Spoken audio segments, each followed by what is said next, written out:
Hello everybody, Ben Rogers here, the Raptors Digest, reacting to some significant news coming out of the Toronto Raptors camp. We've just signed Greg Monroe to a 1-year, $2.2 million contract, and this is some pretty significant news. The whole summer, the DeMar DeRozan Kawhi Leonard trade has been the talk for the Raptors, but Jakob Poeltl was also sent out in that deal. Bebe Nogueira wasn't brought back, and it doesn't look like he's going to get brought back, unfortunately.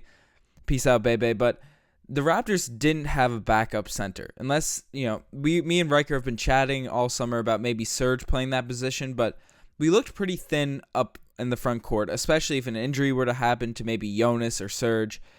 We were looking pretty thin, and now we just signed Greg Monroe, who's definitely a very solid pickup for the Toronto Raptors, especially to get a guy at that contract with this talent level, at that money, this late in the offseason. I think this was just a very safe and smart move by Masai Ujiri. Greg Monroe, for people that don't know, is an extremely talented offensive player. He's a career 14-point per game scorer, 8.6 rebounds per game, can really put the ball in the hole efficiently.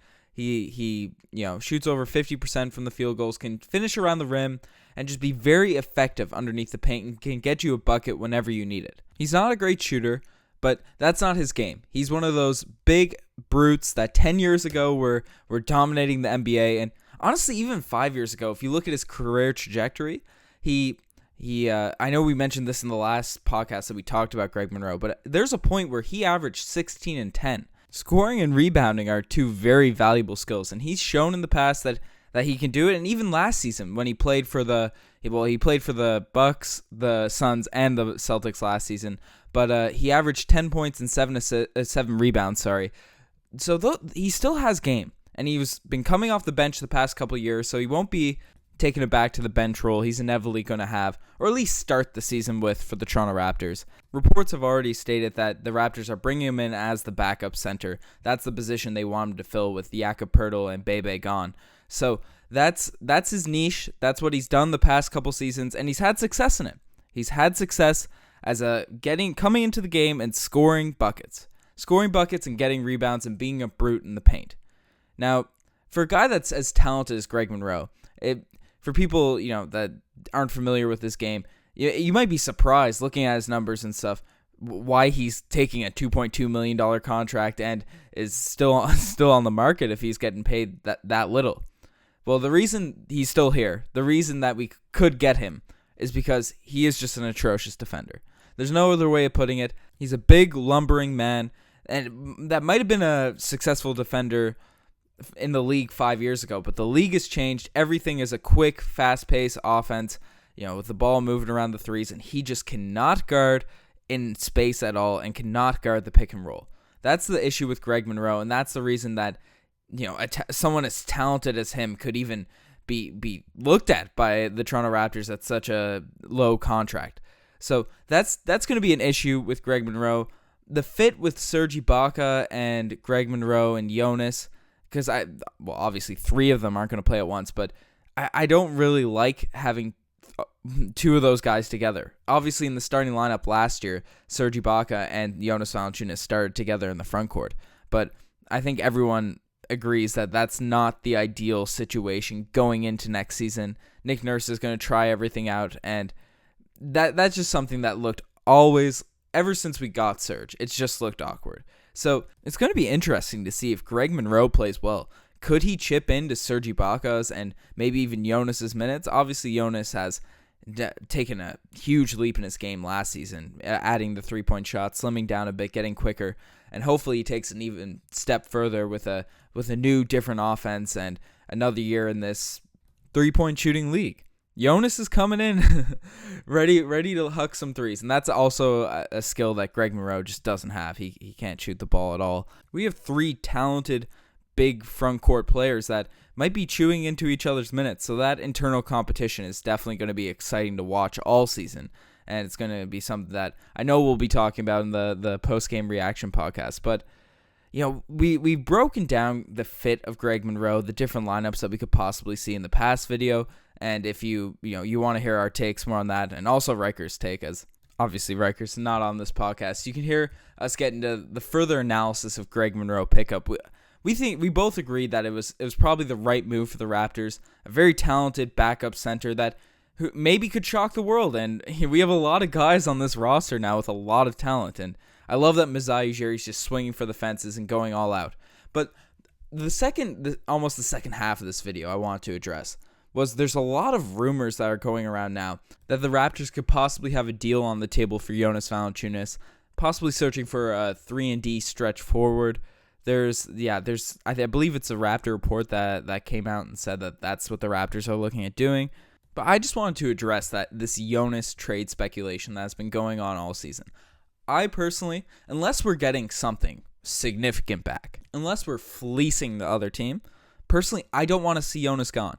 I know I mentioned the awkward fit now with Greg Monroe, Serge, and Jonas. 3 probably true centers. Serge plays the 4 right now. I'd like to see Serge play more 5. We currently have 3 guys that are going to warrant minutes at the 5 position, and it might be awkward to have all 3 of those guys on the roster. And apparently the Raptors are really looking to see what they could do if they started Serge at the center position. So I know all that's there. But I want to see Jonas Valanciunas this season. Last year, he took a significant step forward into breaking into the new NBA. I know I've already talked about Jonas's 3 shooting, but it's not just the 3 shooting. He got quicker. He slimmed down. We got used to seeing him. But if you look at the difference between Jonas in the 2016-2017 season, the 2017-2018 season, he looks like a different player. And I think Jonas knows that he has to adjust to the league. And he's taken steps to just become that new, modern stretch big that can be quicker. Obviously, Jonas isn't going to become a Tyson Chandler on defense, but he was definitely a lot better this season, and he's only 25 years old. I want to see Jonas in this new Nick Nurse system, right? Dwayne Casey did a lot for Jonas, brought a lot of good things out of him, but it's known that our offense, and rightfully so, this isn't a critique on Casey at all, but our offense under Casey ran a lot through the guards, running ISO basketball. It changed a little bit last season, but still, when the game mattered, it all revolved around DeMar and Lowry and the wing players. And maybe Jonas wasn't ready to have a more significant offensive role, but I want to see Jonas in a new coaching system, see what he can do in a Toronto Raptors uniform. Because I think if we give the ball to Jonas, he could... I'm a part of the Jonas Hive. I have been all year. I love Jonas Valanciunas. I want to see what he could do for this team. And, he might come back. I know every year there's always different groups of fans saying that this is the breakout year for Jonas and this is the season that he's going to be an all-star. I'm not saying he's going to be an all-star or anything like that. But I just love his progression last season, and I want to see what he can do. So unless we're fleecing a team and we're getting, something crazy, if we're bringing up power forwards, just off the top of my head, maybe Kevin Love I'd be fine with. Maybe Aaron Gordon, just from random names. That's not actual rumors, but I don't want to trade low on Jonas. I want to see what he can do this season, and he could be primed for the best season of his career. The things are falling into place for Jonas Valanciunas. The steps that he took last year has just encouraged me to the max. And he's only 25 years old. If you look at guys... everyone brings up the Marc Gasol comparison to Jonas Valanciunas. Marc Gasol early in his career wasn't that good. To be frank, it wasn't until later in his career that he really stepped up and became the all-star type player. Is Jonas going to become Marc Gasol? I hope so, but probably not, especially next season. But this is the time when big men really come into their own.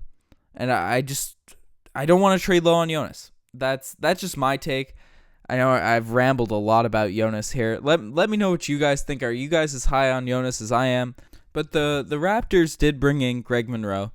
He's going to be a solid backup. Worst comes to worst, he's been a starter in the NBA, and he has his flaws, but he could definitely hold his own and be a consistent, strong big man for the Toronto Raptors. And I think it was the right move for Masai Ujiri to make.